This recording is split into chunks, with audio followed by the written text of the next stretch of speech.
What's up, Facebook? This is Josh Weidman here. I'm waiting on Judah to log in. We had some crazy audio issues. Let's try this out.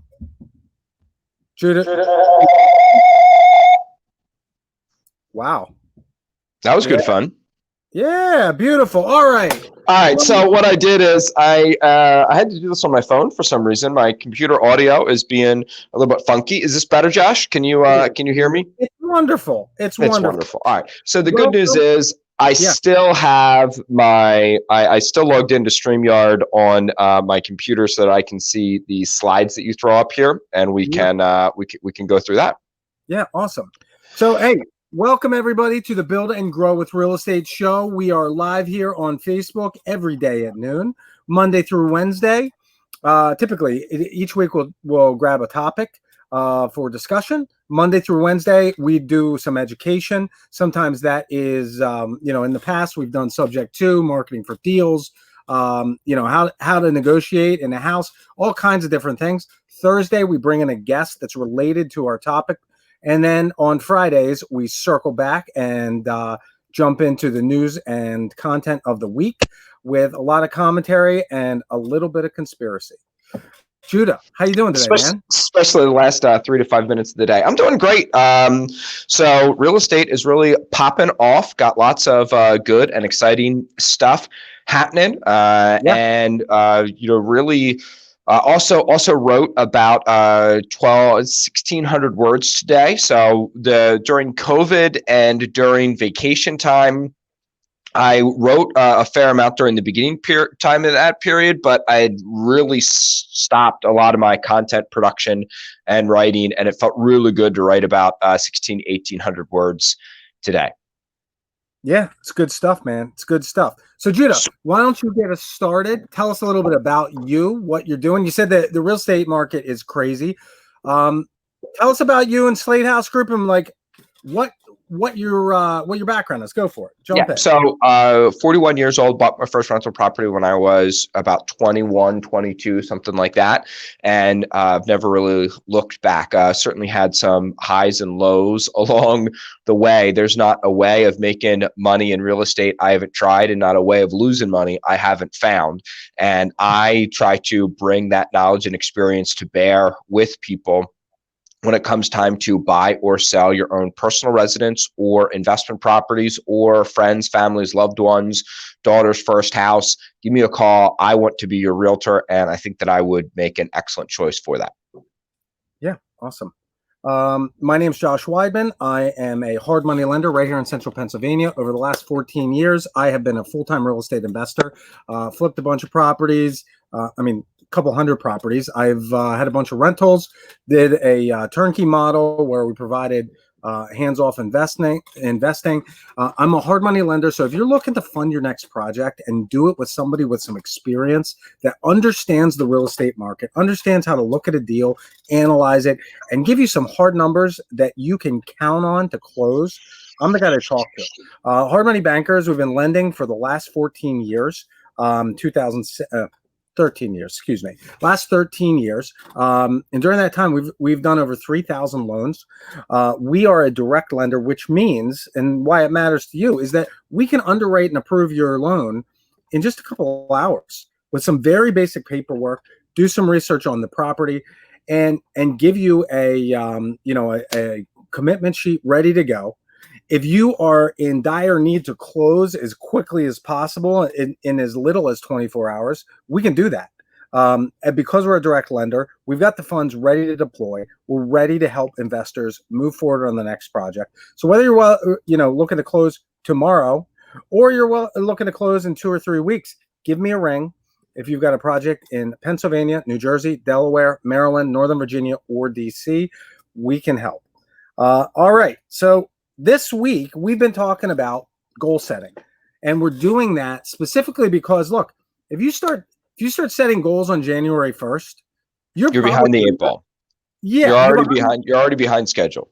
You're probably going to miss the first month or two in the new year, just getting yourself ready and revved up and getting all the ducks in a row so you can jump in and start being active. We start at the end of the summer every year, writing goals, looking at projections, learning what we need to know in order to reach those goals, looking at, some missing pieces, things like that, and putting them into play. And today, Judah had a really, really fantastic idea that I kind of missed here. And he and I both have had some personal and business setbacks over the years that we've had to kind of struggle through, pull up our pants, and pull up our big boy pants and get out there and like work through. And I'll tell you what, it's not an easy pill to swallow. And I think today's topic is going to be pretty awesome and really going to help a lot of people, including, just kind of sharing our own stories. So Judy, if you want to start, it's all you. Yeah, I would say what we're discussing here is how to manufacture motivation. Let's get into this, my friend. How do we get started here? Here we go. Good. Awesome. Quit pushing buttons. Well, I'm supposed to stop pushing button. Gotcha. Sorry about that. So a lot of people, they have hurts, habits, and hangups in their past. Things that either have happened to them, like a divorce, a bankruptcy, maybe a tragic death in the family, maybe a business failure. Those types of things can hold them back. Maybe they tried to do real estate and it didn't work. Maybe they tried in the past to do things and that didn't work. And so what can happen is, after significant setbacks, be it personal or business, finding the motivation to get going again can be difficult. And what we're going to talk about here today is how to actually manufacture that motivation. This is something that was never really important to me because I was always a very motivated individual. And I found from 2008, really starting around 2013, end of 2013, 2014, I was in a malaise until about 2018. And it was because I had just relied on my naturally occurring motivation and didn't understand how to manufacture motivation. And I realized I was exposed to some of these techniques and tools, but it wasn't until it wasn't until I needed them that I kind of remembered that they were there. You know what I mean? Not to get too preachy, but we've all had that mother or grandmother who was like forced us to memorize scripture. And it's not until we need it that those verses kind of come back to us. So I think that studying things, whether you think they apply to you or not right now, is a good thing, because when the student is ready, the teacher will appear. When the need is ready and the need is present, then the lessons will be remembered. So let's dive into this, my friend. All right, sure. So the first slide that I got up here is here specifically because this quote was on my wall growing up, and it is so ingrained in me. I find myself I found myself on a run and like wanting to stop running, and all of a sudden this pops in my head, or going through a difficult situation, it pops in my head. So I'm going to read poetry on. Go ahead. I'm looking forward to it. The numbers go like this. Cheap. All right. So this is a poem that you probably have heard before, seen before, but it's called "Don't Quit." When things go wrong, as they sometimes do, when the road you hoe seems all uphill, when the funds are low and the debts are high, and you'd like to smile, but you have to sigh. When fear is pressing you down a bit, rest if you must, but don't you quit. Just the idea of reminding yourself not to quit is a huge step forward. As long as you're in the game, right, you're still in it. And I want to share this real quick, and before we dig into it. A couple of years ago, I was really big into jiu-jitsu. I love jiu-jitsu. It was like I grew up wrestling for 20 years, and then when college was over, I didn't step on a mat for 10 years. And to get myself back into it, I joined a jiu-jitsu club. And they every once in a while, like a lot of sports, they bring in somebody who's like world renowned to do a class or something. I had a chance to talk to this guy, and I said, what if you could give one piece of advice to somebody who's just getting started in this, what would that be? And he said, don't get tapped out.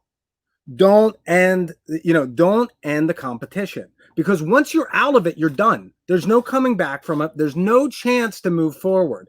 And I think a lot of people in life, they tap out way before they're really, really challenged, before they give themselves the opportunity to be successful. And a lot of times that's really the difference between success and failure, is just that stick-to-itiveness, that hard-nosed feeling. It's like, man, it would be a heck of a lot easier to just quit right now. There's so much on my shoulders. There's so much going on, but just give it another day. Just get today done. And then tomorrow, just get tomorrow done. Now, with that in mind, let's talk about Sigmund Freud. Yeah. So Sigmund Freud had this idea of catharsis. And he said that people are often haunted by negative past experiences or negative things you yourself have done. Here's a little dark, a little secret that the psychologists don't put in the movies and things like that. But anybody who's been up close and personal with it knows a lot of PSTD comes not from people seeing and experiencing tragic things, but some of the things that you as a soldier have to do in combat. It is the awful things you yourself have done. So you might be caught up and hung up because of mistakes you've made in the past or things that have happened to you. Doesn't matter. But Sigmund Freud believed that if an individual talked about these past experiences and their feelings about them, they could reach resolution and move past the setback. Now, Sigmund wrote a whole bunch of things about a whole bunch of things, and it didn't always necessarily test out all his theories. So then along comes this guy who James Petabaker, who wanted to test this out. And he said, well, so here's what I'm going to do. I'm going to get people into a room, and I'm going to have them write for 15 minutes every day about their most troubling experience in their past, whether it was something they did or something that happened to them, whether it was something that they could, whether it was something that they could control and had a hand in, like a divorce or a business failure, or whether it was something that they couldn't control, like their mother being hit by a drunk driver or whatever. Just whatever your biggest hurt, habit, or hang up is in the past, whether it was externally caused or internally caused, whatever it was, and write about it for 15 minutes. Now, obviously, to control that, they also had another group come in and write about other things of varying degrees of significance. Yeah. So does writing every day for 15 minutes change your life or not? And it was kind of the control there.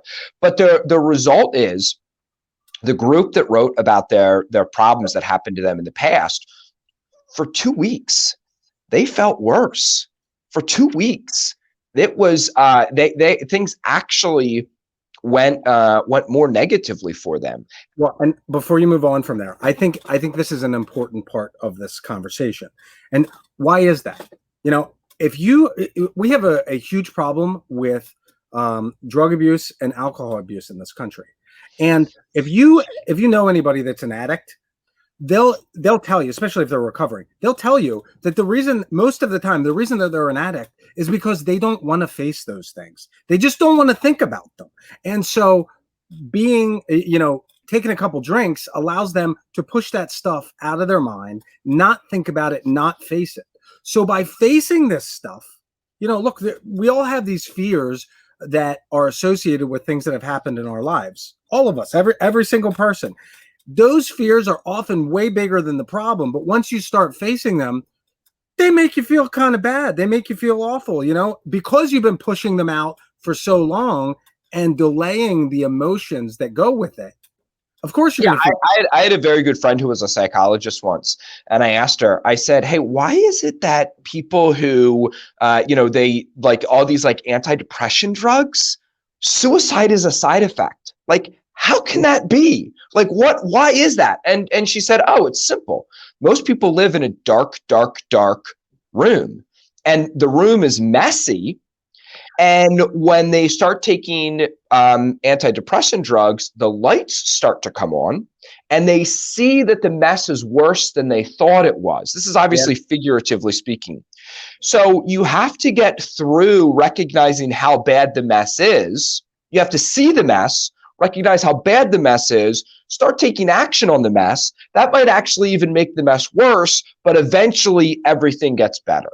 Yeah. So this is a well-known principle that things often get worse before they get better.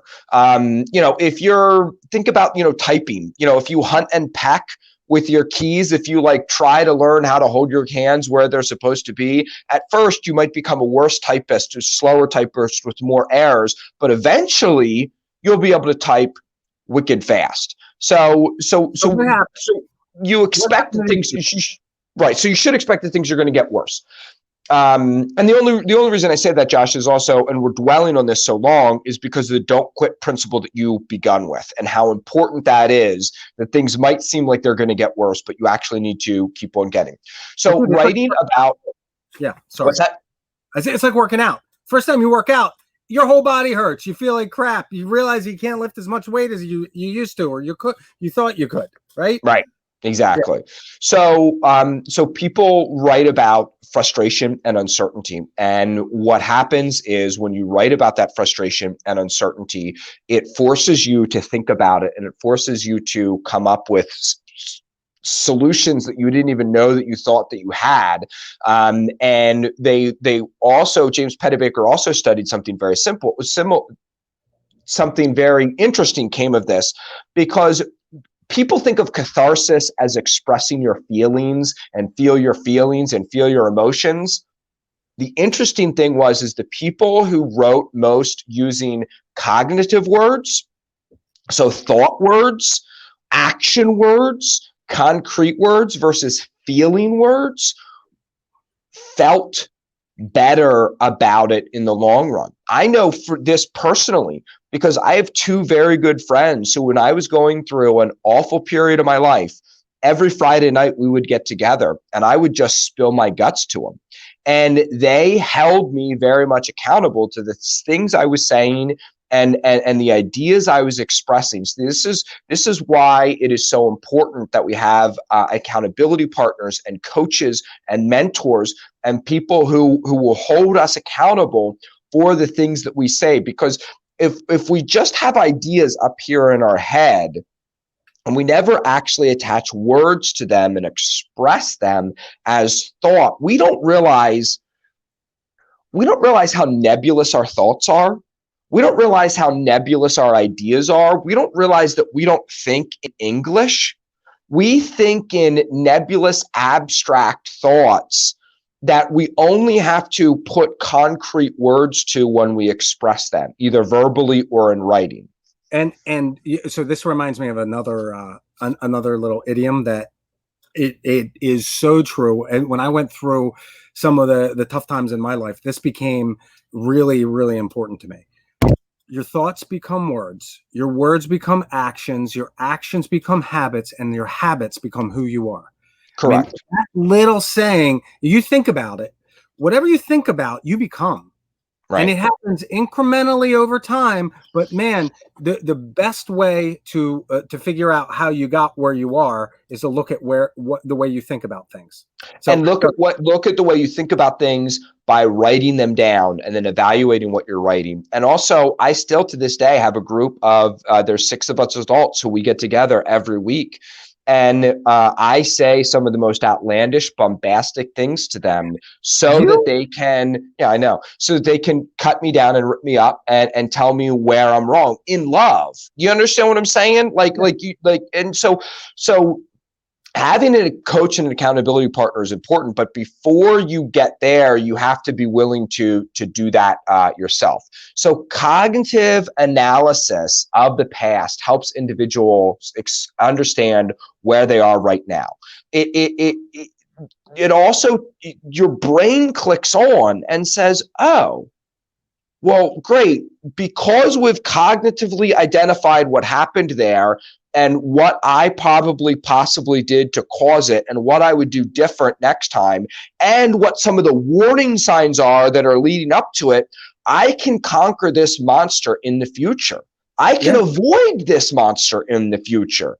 I can see this monster further away in the future. And so therefore your brain's like, oh, well, that's not that big of a deal. I know how to avoid divorce a second time, so therefore it's okay to get out there and start dating again. I know how to avoid, I know how to avoid being so hurt by my mother dying. It's my mother's still alive, and I mean these are just things that people could get hurt by, and it's by evaluating the relationship and valuing the time that you have with them. So you're not afraid to get hurt again. So you can actually put yourself out there again. You can actually let yourself love and be loved again and take risks. Think about this on a business loss or a poor financial decision, in a financial decision framework, right? Let's say that you made a poor business decision and it cost you a lot of money. Right. And instead of facing that and looking at the business decision and saying, look, I lost $100,000 on this investment. What did I do to cause that? And how can I prevent that in the future? If you just don't look at it, what do you think is going to happen? I can tell you what's going to happen. You're going to make the same decision again. You're going to fall into the exact same traps. And now all of a sudden it becomes a habit. It's like every single time. But if you take a step back and you say, you know what? This was a really stupid mistake. That was really dumb of me to do. And man, it's going to be a pain in the butt and it's going to be painful to fix this problem. But I can do it. And here's how it's going to happen. A, B, C. So I would the only thing that I would say about this is don't force yourself to write about solutions. Just write about it. You know what I mean? Because as you write about it, you're going to, maybe your mind before it comes up with solutions needs to come up with how you got there or what happened and what the early warning signs are. Or maybe before you can see the early warning signs, you have to write about what you think some solutions would be. And then you break down those solutions and the solutions would be the early warning signs. So everybody's mind works a little bit differently when it comes to this stuff. And the exact process isn't as important as getting started. You know what I mean? I used to run track and cross country. And I remember the coach saying to me at one point, Judah, your first 5-7 steps out of the blocks, don't worry about your form.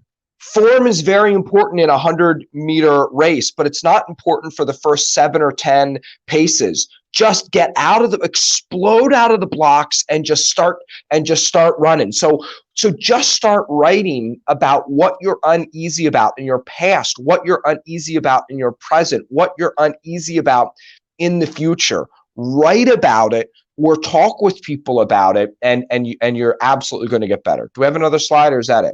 We sure do. And this is my favorite one. Practical exercises. Yes. Yes. So we just talked a lot of abstracts. What can you do right now to take action? So write about your past, but also look 5 years in the future if you do nothing. And say, what will my life look like 5 years from now? How much debt will I have? How much savings will I have? Hint, you will probably save as much over the next 5 years as you have over the past 5 years. So look at your bank account right now. If you do nothing different, how much money are you going to have 5 years from now? 5 years from now, your health will continue to deteriorate because you're probably not working out right now. And so write about kind of the negative aspects of your life in the future if you do nothing, and then flip that. What will happen if I put together a plan, and if I just take some moderate action every day? Not if I hit it big and buy 150 units a year or whatever, but like if I just meet the low expectations of my goal, buying 3 to 5 properties a year or doing 2 to 3 extra wholesale transactions a month than what I'm doing right now, what will my life look like 5 years from now? And when you do both of these things, you want to say, what sights will I see? What smells will I smell? What things will I feel? What will I hear? You want to write about it in all 5 senses. And this, when you're writing about the future, when you're vision casting like this, you want to use as many emotion words as possible. What will it feel like? What will it mean to me? What impact will I be able to have on people? And this process will likely not go good at first. Just like Josh said, the first time you work out, the first time you go for a run, I want these documents. I want the bad future and the good future to be 5 to 7 pages. Mm-hmm. And they will probably, you will struggle to get a page for each the first time you do it. But if you go back and you add to and rewrite and rethink about and really dwell on it, the more you think about it, the more that will come to you, and the deeper and the richer you'll be able to make it. If you want to do more reading on this, there's a network marketing book or a multi-level marketing book, whatever you want to call it, called Mach 2 with Your Hair on Fire. And it's all about how to manufacture motivation. Because we all do things for one of two reasons. We do things to gain joy, gain pleasure, gain success, or avoid pain. Avoid what's that? It's the carrot and the stick. Right. Everything in life can be boiled down to, I either want to avoid this or I want to go through that. And here's the thing, avoiding pain is actually more important and is actually a bigger motivator than getting the pleasure. It's why if we live a relatively middle-class, comfortable life, we don't do anything, we don't take action on our dreams, we don't do anything because we don't have any pain that we're running away from. You've got to realize what the pain is, but it's after a setback that people really explode. It's why people who grow up, I was just reading an article last night, an article on the life of Thomas Sowell, one of my favorite economists and really philosophers and one of the most important thinkers of the 21st century and 20th century. He grew up poor. He grew up homeless, and he's been able to do all these great and wonderful things. Well, that's a proverb, right? We know 100 millionaires, or have heard of 100 millionaires who grew up poor, who know what it is to be in poverty, and so they've been running away from that. So when you're writing your goals, don't just think about what your future could be. Think about what you don't want your future to be, because that will help motivate you as well. Hey, Judah, how about this? Yeah. Sorry, I'm preaching. No, man. Right down the street from me, there is this massive school that looks like a college. It is beautiful and manicured, and one of the largest privately endowed institutions in the entire country. I know. I one time looked at that school and compared its endowment with colleges. Like, it's got a bigger endowment than Stanford University. It was the third largest. At one point, it was the third largest private endowment in the entire country. Right.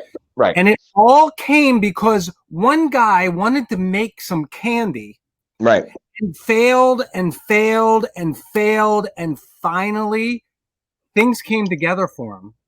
And he created this massive, massive success that not only made him rich, but it changed the lives of countless generations of people. And you're talking about, and you look at Abraham Lincoln. Abraham Lincoln was a total failure until he was 40. Right. He didn't win anything, had business failures, had problems in his life. He's one of the greatest presidents that we've ever had, changed the whole trajectory of our nation, like just did amazing things. Like this is a story that happens over and over and over again. And it only happens because these people, they decide at some point in their life, they've got a turning point and they decide to make a change that changes. So I've heard that message 100 times, make the decision and move forward, make the decision. And that can be somewhat hard to do. You know what I mean? And what does that mean? And what in practicality does that look like? So that's why Josh and I came up with and developed this curriculum to give people practical exercises of what to do. When you've decided that enough is enough, when you're sick and tired of being sick and tired, and you don't know what to do, and you don't want to go face your friends and say, hey, I've got this bad thing in my past and I want to talk to you about it, and I want to use cognitive words, not emotional words, you can just break out a pen and paper or open up a Word doc and just start typing. You understand? Like, this is a safe way to say I'm turning the corner. This is a safe way to say I'm taking action on this. And by the way, because you're listening to this and because your brain now knows that writing about the future and writing about the past is steps towards being successful, your mind will want to do this. This will become easier to do. Your mind will reward you for doing this. And the first time you do it, it will actually be easier than you thought it was. It will not be as hard, and you will be glad you did it, and it will make you want to do it again. Test me on that and tell me if I'm wrong. So two famous business people. You got Warren Buffett. Yeah. Warren Buffett has an entire book called The Snowball. If you haven't read it, if you haven't looked into it, you should. His massive wealth is a conglomeration of small individual decisions that he made over and over and over and over again across decades. The guy didn't have $1 billion when he turned 50, right? Now he's one of the richest men in the world, one of the most revered investors around. The second is Gary Vee. Gary Vee, I shared one of his quotes yesterday, "You're going to die." But one of his other quotes is, life is long. Have patience. You do not have to transform your life between today and tomorrow. You have to take one small step. Take a step towards the goal. And if one step's too big, take a half step.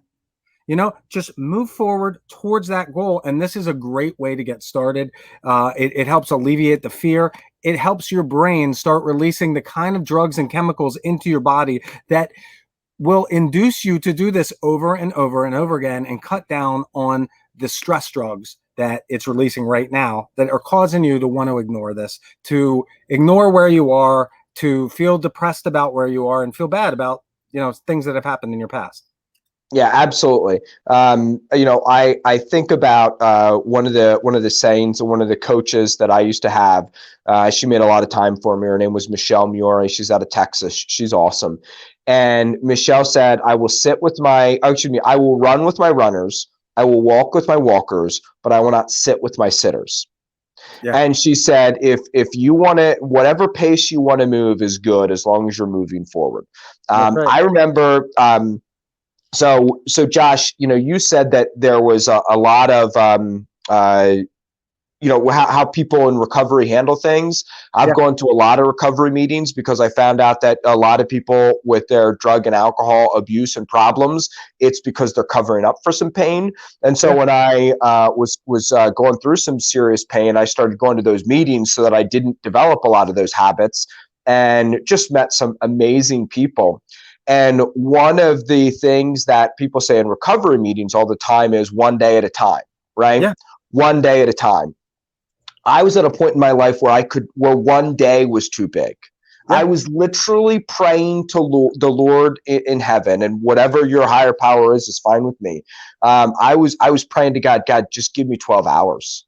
Yeah. Like, I couldn't even see a day ahead. I was on the verge of mental and emotional breakdown and could not even get through 12 hours. Yeah. Because the stress in my life was that bad, and the things that were happening to me were so awful. So take whatever small steps you can, but take them daily and take them consistently. There's an author, and I'll wrap up with this.